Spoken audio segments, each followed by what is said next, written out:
দেবে, তারপরে ও আবার উঠে বলবে বাই গড বড়ি হিটে रहेंगी, তখন বলে নেমে যাবে, তখন তোমরা বলবে তেরি মেরি প্রেম কাহিনী। হ্যাঁ ফুল্লো রানী বলে ফুল্লো রানী স্টার্ট। কি ছিল তোদের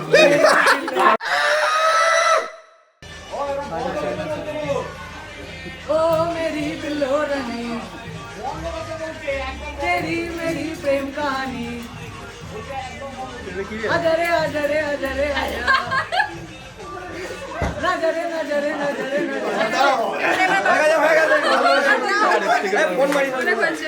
এটা যে হলো এক্সপেরিয়েন্সটা কিছু বলো, আর কেমন লাগলো? ফালতু, একদম ফালতু, ওকে আমি অনেক আগে পাঠিয়ে দিয়েছি।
যদি বলো এনে দেব আমি ওই চাঁদের জোছনা, পায়ে তোমার পা মেলাবো, নাবো